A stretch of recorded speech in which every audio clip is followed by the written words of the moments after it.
کہ تمہاری پہلی نیکی اور عبادت اللہ نے قبول کر لی ہے، اگر وہ قبول نہ ہوئی ہوتی تو اللہ تمہیں دوبارہ عبادت کی اور نیکی کی توفیق عطا نہ فرماتے۔ جب جامعہ اسلامیہ عزیز العلوم نے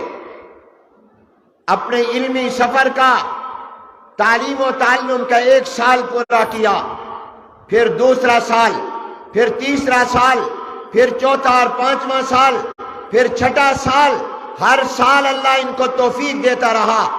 طلباء آتے رہے، اطراف و اکناف سے آتے رہے، مختلف علاقوں سے آتے رہے، یہاں اساتذہ قرآن پڑھاتے رہے، حدیث پڑھاتے رہے، فقہ پڑھاتے رہے، نبوت کے علوم پڑھاتے رہے، تو یہ اس بات کی دلیل اور علامت ہے کہ اللہ نے اس مدرسے کو قبول کیا، اس کی بنیاد کو قبول کیا، اس کے پڑھنے پڑھانے کو قبول کیا، تبھی تو اللہ نے 1 سال کے بعد دوسرا، تیسرا، چوتھا اور 5واں سال، حتیٰ کہ 100 سال تک اللہ ان کے پاس طلبہ بھیج رہے ہیں، اور آئندہ بھی اللہ بھیجتا رہے گا۔ یہ اللہ کے ہاں اس مدرسے کی قبولیت کی نشانی اور علامت ہے۔ اگر یہ مدرسہ قبول نہ ہوتا تو بہت عرصہ پہلے بند ہو چکا ہوتا، یہ بننے کے تھوڑے عرصے کے بعد ختم ہو چکا ہوتا، یہ 1 سال بھی شاید پورا نہ کر سکتا، دوسرا سال اس کو نصیب نہ ہوتا، لیکن جب میرے اللہ نے اس کو 100 سال عطا کیے ہیں اور آئندہ بھی اللہ عطا کرے گا، یہ اس بات کی علامت ہے کہ اللہ نے اس مدرسے کو قبول کر لیا ہے، اس کے بانیوں کو قبول کیا ہے، اس کے اساتذہ کو قبول کیا ہے، اس کے طلباء کو قبول کیا ہے، اس کے فضلاء کو قبول کیا ہے، اس کے ابناء کو قبول کیا ہے، اللہ نے اس کی درسگاہوں کو، در و دیوار کو اللہ نے یہاں پڑھنے پڑھانے کو قبول کیا ہے، تبھی تو اللہ اس کو ترقی عطا فرما رہے ہیں۔ میری بات سمجھ آ رہی؟ میں آسان اردو بول رہا ہوں تاکہ آپ کو سمجھ میں آئے، تو جب سمجھ آئے مجھے کیسے پتا چلے گا کہ آپ کو سمجھ آئی ہے؟ تو آپ نے کہنا ہے سبحان اللہ، 1 دفعہ سبحان اللہ کہو، جنت میں درخت لگ جاتا ہے۔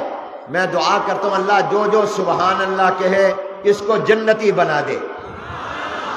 یہاں مجمع میں کئی اللہ والے ہیں جن کی دعائیں قبول ہوتی ہیں، آمین بھی دعا ہے، تو آپ نے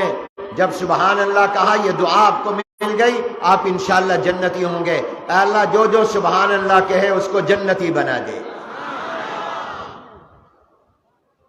پہلی بات میں نے کہی یہ مدرسہ اللہ کے ہاں قبول ہے، کہو یہ مدرسہ اللہ کے ہاں، اتنا، یہ اللہ کے ہاں قبول ہے، اس کی بنیاد اخلاص پر ہے، اللہ کی رضا پر ہے۔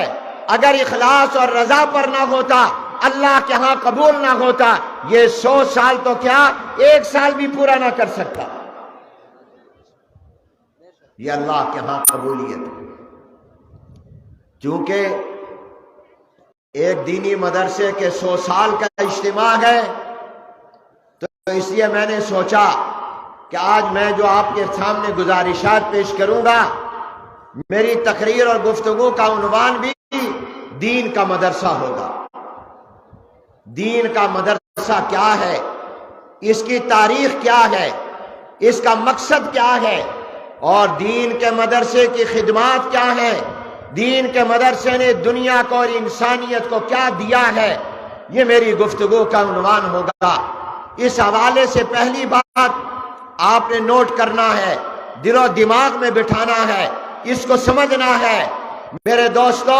پہلی بات یہ سمجھ لو، اور یہ اس لیے سمجھنا ہے کہ آج دنیا کی جتنی عالمی طاقتیں ہیں، جتنی بین الاقوامی طاقتیں ہیں، جتنی طاغوتی طاقتیں ہیں، ان کے ایجنڈے پر سر فہرست جہاں اسلام ہے، مسلمان ہے، وہاں سب سے زیادہ ان کا نشانہ اور ہدف اور ٹارگٹ دین کا مدرسہ ہے۔ وہ مدرسے کو زیر بحث لاتے ہیں، مدرسے پر اعتراضات کرتے ہیں، مدرسے پر سوالات اٹھاتے ہیں، مدرسے کے نصاب تعلیم کو متنازع بنانے کی کوشش کرتے ہیں، مدرسے کے نظام تعلیم کو متنازع بنانے کی کوشش کرتے ہیں، مدرسے پر سوالات انگلیاں اٹھتی ہیں، مدرسے کے خلاف منصوبے بنتے ہیں، تو آج بنگلہ دیش کے مسلمانوں سمجھ کر جانا مدرسہ کیا ہے، مدرسے نے کیا دیا ہے، مدرسے کا ہمارے ساتھ کیا تعلق ہے، مدرسے کا ہم پر کیا احسان ہے۔